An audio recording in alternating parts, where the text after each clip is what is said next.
Hello everyone. Welcome to my YouTube magazine, The Spiritual Citizen. My today's guest is a fabulous lady, Miss Shilpa Chogle. She's a healer, a divination expert, an animal communicator, art-based therapist, happiness coach, and much more. I was introduced to Shilpa when my lovely pet Tango was keeping unwell. With her help and guidance, I was genuinely able to take very good care of my baby Tango. Eventually, Shilpa and I bonded as soul sisters. She's kind, she's smart, she's very intelligent, and genuinely a great human being. Good morning, Shilpa. Welcome to my Good morning. welcome to my YouTube magazine, The Spiritual Citizen. You Such know, a delight to be here. thank you for the bottom of my heart. Shilpa, recently I read a quote somewhere which said that, life is like a bicycle, and to have balance, you should keep moving. And this is actually the balance which you teach in your role as a healer. So, we are going to delve into various aspects of your healings, and we are going to see how you make us understand how to find balance in our life. Shilpa, you're also a happiness coach. So please tell us a little bit about your role as a happiness coach. And, why are so many people these days engulfed in some or the other kind of sadness? So, Mm. what would you like to tell us about that?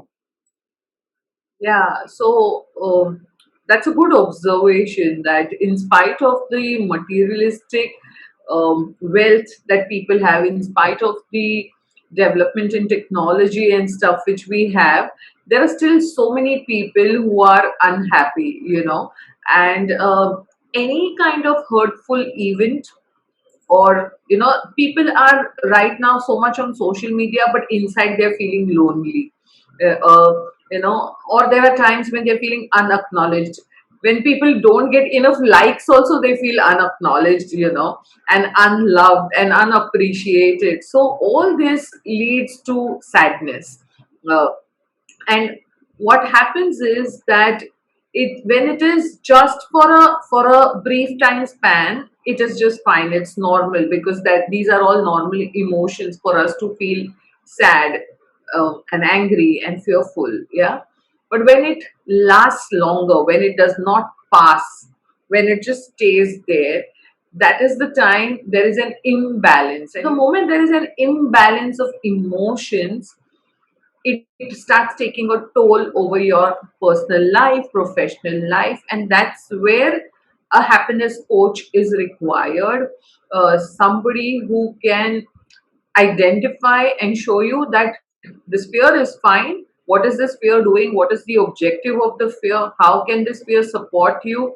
How can you face the fear in spite of it being there? How can you overcome and move ahead? It will become so much more healthier, if we are happy, we are able to accept things as they are. There's going to be so much more resilience, because life is going to be about that ups and downs. What my role is that, I maneuver them, I guide them, I coach them, I mentor them to accept life as it is, to see where is the need to work upon your own self, because it's always about working on your own self. It cannot be about changing the world and changing other people in the family or in the workplace. So it's about reflecting over your own self, and this is all done during my happiness coaching or personal life coaching sessions. So, do you think it is very important to understand the difference between a healthy competition and an unhealthy one? Like the way you mentioned, that social media can actually make you go into the zone of unhealthy competition. Yeah, totally. So we can use the social media for our own good. But the moment social media takes over us, I think that is where we need to become aware of what's happening. Absolutely correct. And Shilpa, you also play a role of art-based therapist. So, Yes.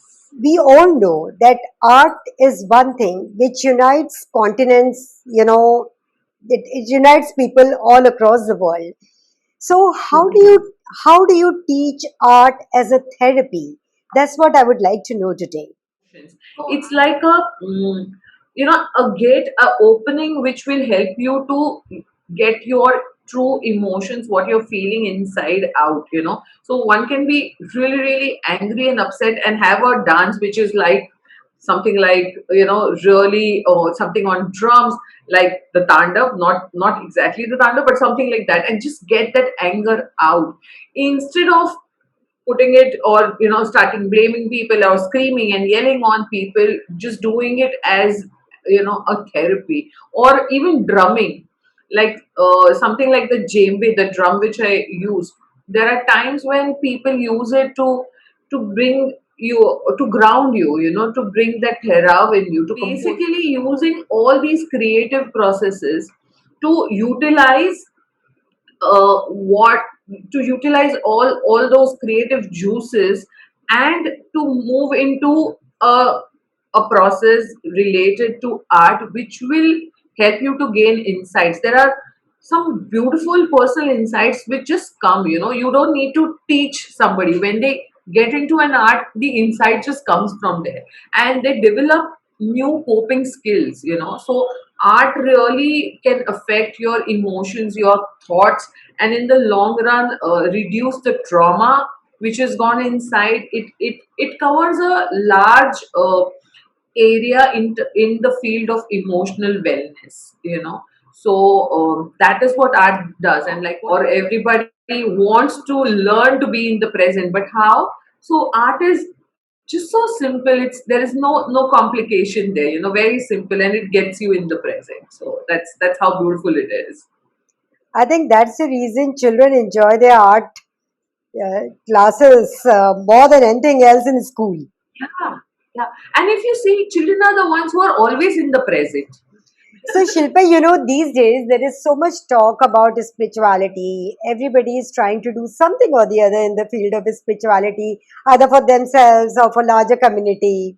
But more often than not, we see people actually slipping from their path. Maybe because, Mm, the world is right there in front of their eyes. And yeah. tell us a little bit more about your role as a spiritual coach. Yeah, I think what I do as a spiritual coach is help them find a connection, a lost connection with themselves, with their inner child, to connect them to the time when they were little children. Yeah. So that's the most important thing. And also help them to see something which is beyond, something which is larger than what you can see physically, something which is bigger than us, and connecting to that higher power. And so I help them to connect to that infinite power, and at the same time to connect to their infinite self, just experience the limitlessness within you. So I do a lot of meditations and stuff, or exercises where I help people connect to themselves first. And they just come back telling me that, wow, I feel so confident. I've never felt like this in so many years, and this feels so good. So where is this coming from? It was already inside them. I just tap, and remind them that, hey, look, it's right there. You don't need to search for it outside. So that's what I do to actually coach them spiritually. True, true. And Shilpa, I mean, I hope you remember the way we connected with each other.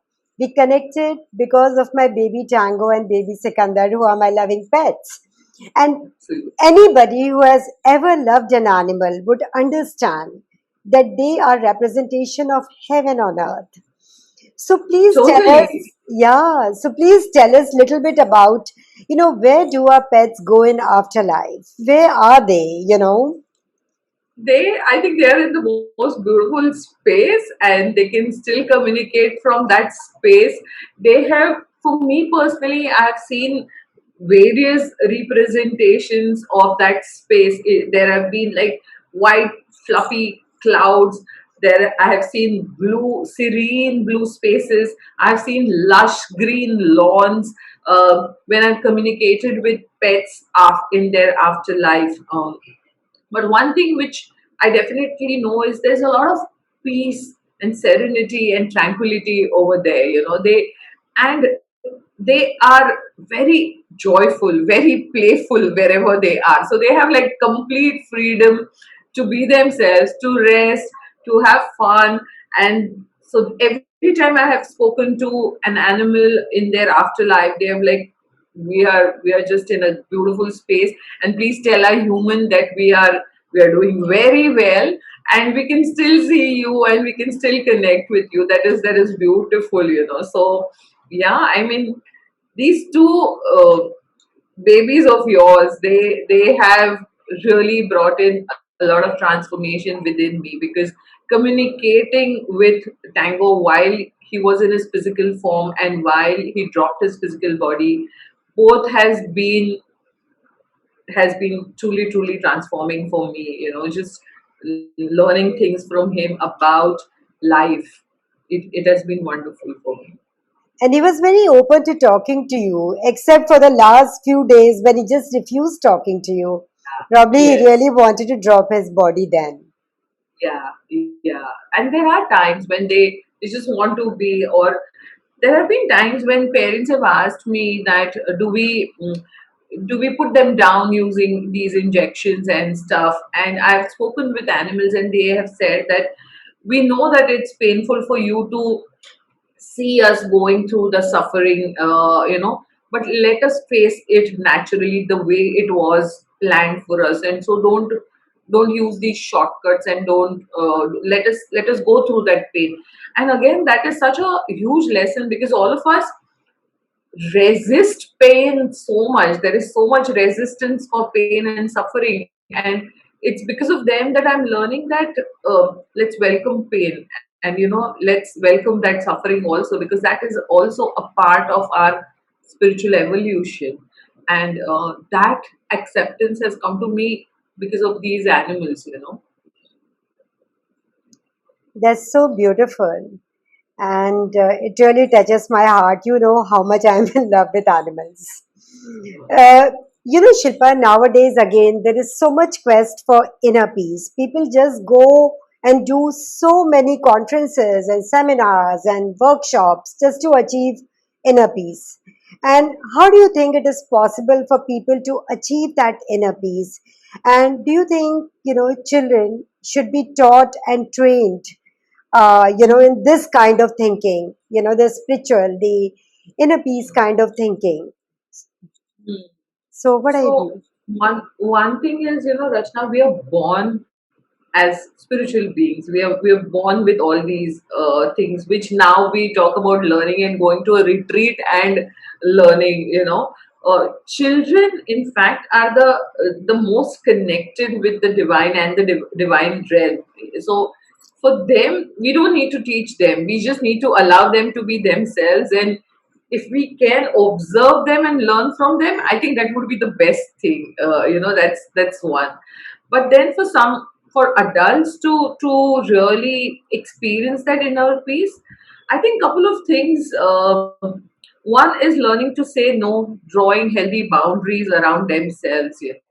Another few things which you can do with your own self is just a few deep breaths, and you come in the present moment.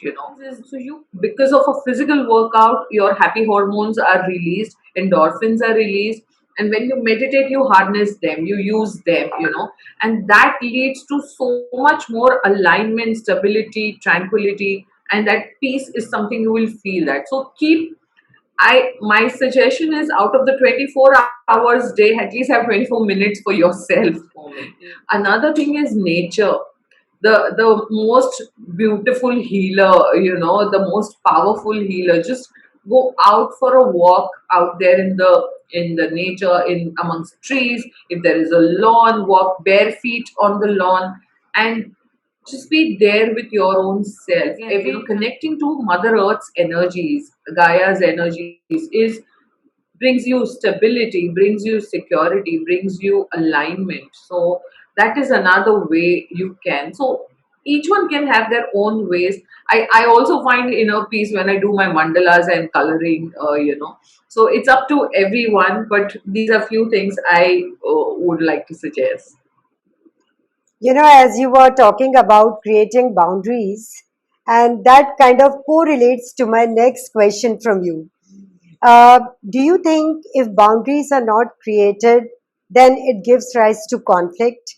And do you think it can be resolved by creating boundaries, especially the inner conflict? Should I go to this party or should I not go? Should I be with this person or should I not be with this person? Those little things. Should I do this job or should I not do this job? Those little inner Yeah, conflicts. So, and yeah. the supplementary question would be, sometimes when you create boundaries, people think that, you're turning rude. So, how do you manage both the aspects? So the one thing I've learned and practiced over the years is to say a no. So initially, when I was not able to say a no, I used to either feel very sad, and or very angry about being taken for granted. All right. Then I started practicing the first step, and that was, instead of saying an immediate yes, I used to say, okay, I'll think about it and get back to you. So then I got some time to prepare myself to say a no. Are you able to do it? Are you not able to do it? Go there and speak with full honesty. The I think true sincere communication reaches. And if there are people who don't get this, I think those people can slowly leave your circle, and you can have new wonderful people coming in your circle who will understand this part of you and who will respect this. So that's about it. So again, that has happened with me also. My circle has changed, and I have got some amazing evolved friends, and you are one of them, Rachna. I'm so happy to meet you. So I have met such amazing people after I started doing taking care of myself. So basically, what you're trying to tell us is it's not really about creating boundary and saying no. It's about the energy with which you go and say that I'm sorry, I won't be Yeah, able to. Yeah, it's the energy. yeah, It's the energy. When it comes yeah. from a place of love, then that's the Yes, energy. yes. Yeah. Just bang on. It when it comes from a place of love and not from fear. Fear that what are they going to think about me? Fear that they would not talk to me. Fear that they would leave me. Fear that I'll be unaccepted with this. And just leaving all of this aside, and just from a place of love, that this is who I am, and I really want to take care of my own time and needs, and hence say that Ratna, I really, really would have liked, but I can't do it. I'm so sorry. Thank you.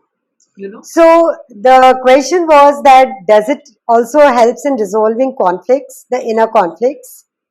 Yes, it does help in resolving inner conflicts, and like there are few things where you can actually just go to your past and check that what is that I could have done better in the while dealing in these situations, and you would realize that I should have just said a no. I think there is a lot of forgiveness which comes, and once that forgiveness is full and complete, it has healed us, we gently move into unconditional love also. So basically, you're trying to say is when we are whole, that's the time we are able to give our best self out there. Absolutely, absolutely. Thank you. Thank you for informing us about that. Shilpa, I think Churchill said this. You think that it is hate and anger, but it's actually fear. So, what do you think our world will look like? It's just a Ethiopian question. I don't know whether it's going to happen in a lifetime or not. But what would the world look like, if there is no fear of war, no fear of hatred, no fear of any kind of anything? I think we would be free, completely free, inside out free.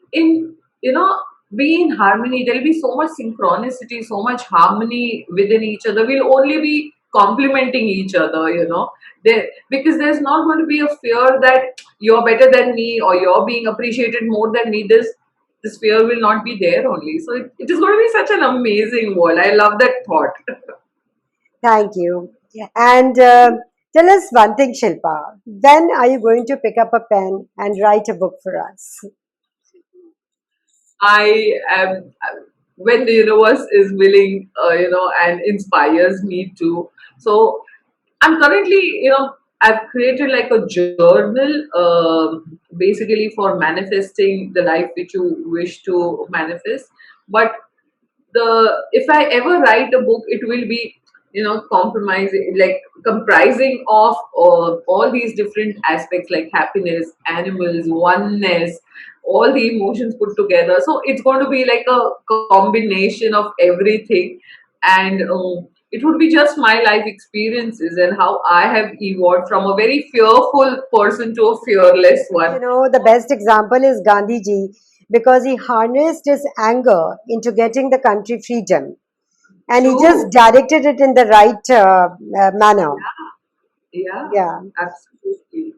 So my parting questions to you would be, what is your advice to people, who are homebound because of pandemic and who are genuinely going through depression and loneliness and, what would be your advice to them? Wherever your faith lies, everybody's faith lies in various places. I would say just feed on that faith, have a lot of faith in that faith. Yes, these are trying times and we are being tested, but hold fort, stand strong there. And when you are very sure inside you that this is just a passing phase, maybe right now I'm diagnosed, I'm a COVID positive or whatever, but this is time for me to rest. I've not rested for such a long time. This is time for me to maybe read something. Just start looking at that isolation, that quarantine as a positive thing. Have a lot of gratitude that you're still alive to give this gratitude. So have a lot of gratitude, keep practicing gratitude, and things will shift because as you practice gratitude, I think that is one thing, Rachna, if you're practicing gratitude, you cannot be stressed. No, Just imagine. I am genuinely grateful to you. And as Eckhart Tolle has said, that gratitude is the biggest prayer. And what we have learned from you today is that learn to be happy, create your boundaries, which is going to reduce your inner conflict in your heart, love animals, go out in nature, do your daily practices, whatever is your spiritual foundation, and that's how you are actually going to find your true happy self and your true inner child, which we all keep looking out for, which will lead to nothing but peace in life and which is going to enhance your creativity. That's what is my takeaway from you today. Thank you very, very much once again from the bottom of my heart.